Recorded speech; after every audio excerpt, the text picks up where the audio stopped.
uma empresa brasileira, parcerias com clubes aqui do Brasil para colocar torcida nos estádios quando os jogos voltarem. A ideia é inspirada em que já tem visto na Europa. E aqui estão os papelão está se mexendo aqui, né? O Luqueiro já está aqui sorrindo, né? Não é papelão, não é fato, é ele aqui para falar com o papelão a respeito disso. Você está se mexendo, mas nas arquibancadas nós vamos ver fotos. Como a Alemanha começou por lá, né, Lucas? Boa tarde para você.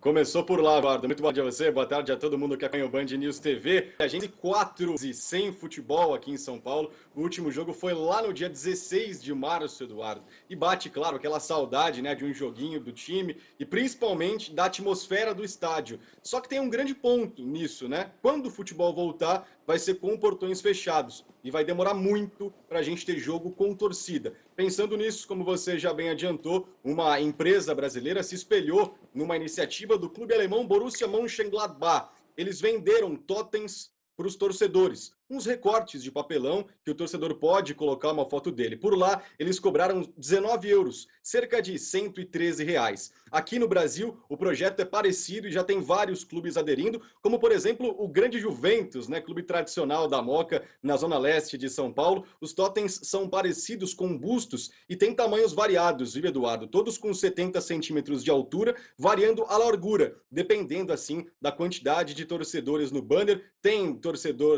vaga para um torcedor, para 2, para 3, até para 5. E cada clube vai definir o preço que quiser. Por exemplo, o Botafogo de Ribeirão Preto, como a gente já viu em algumas dessas imagens que passam agora na tela, ele vai cobrar 30 reais para um torcedor e 90 reais para 5 torcedores. A intenção é justamente recuperar a visibilidade dos patrocinadores e não tentar recuperar a falta de renda, né, nos estádios. Os clubes estão tendo muito problema com isso, já que a gente não tem jogo. A principal intenção desse projeto é dar visibilidade aos patrocinadores, porque na parte de baixo ali do banner eles vão poder colocar os patrocínios todos do clube. E o mais importante de tudo isso, Eduardo, quem comprar o totem vai garantir um lugar no estádio até o fim da pandemia. Não é só um ingresso para uma partida, e sim até o final dessa epidemia que a gente tem aqui no Brasil e em São Paulo também. E depois disso, quando acabar a pandemia, a pessoa vai receber o totem em casa para relembrar, né? É uma lembrança de tudo aquilo que a gente vem vivendo e do apoio que o torcedor pode dar mesmo à distância. Então essa é uma medida que vai ser usada, assim, você paga para ter em todos os jogos ou um jogo só? Esclarece isso para o torcedor, se é que a gente já tem essa resposta, Lucas. Para todos. Todos os jogos. Exatamente. Essa é a grande diferença do projeto do Borussia Mönchengladbach. Lá, o que eles faziam?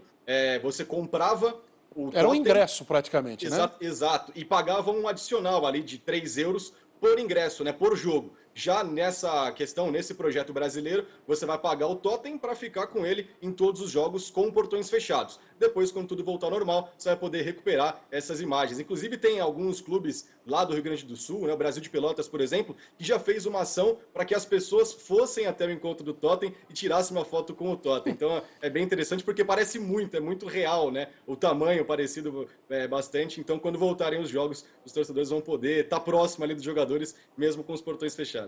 E além dessa recuperação de espaço de imagem, que é muito importante, né, os patrocinadores é que praticamente estão bancando os clubes fechados nesse momento, né, e eles têm dão essa contribuição e, em resposta, recebem espaço para que seus nomes apareçam, suas marcas apareçam, mas não só, né, também dá uma impressão, principalmente para quem está em casa, obviamente, né? Porque quem está do estádio está vendo aquele papel. Mas para quem está acompanhando os jogos em casa, dá uma atmosfera. E, se não estou me enganando, foi na Coreia. Eles colocaram barulho também nos sistemas de som dos estádios com som de torcida, né? Não substitui, mas já é alguma coisa também, né, Lucas?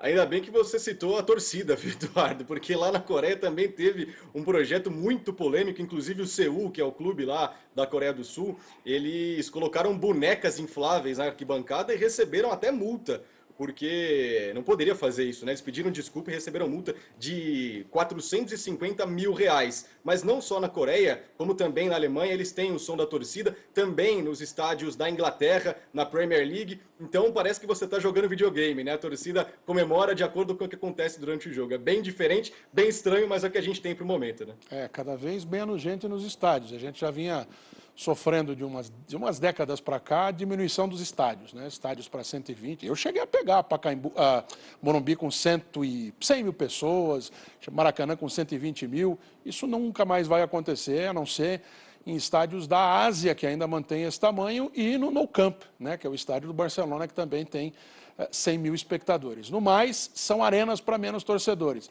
E agora cada vez menos, nesse momento, por causa da pandemia, que seja só por causa dela, né, Lucas? Que os preços não fiquem tão aviltantes que o torcedor possa estar, mesmo que com um número menor de lugares nos estádios de futebol.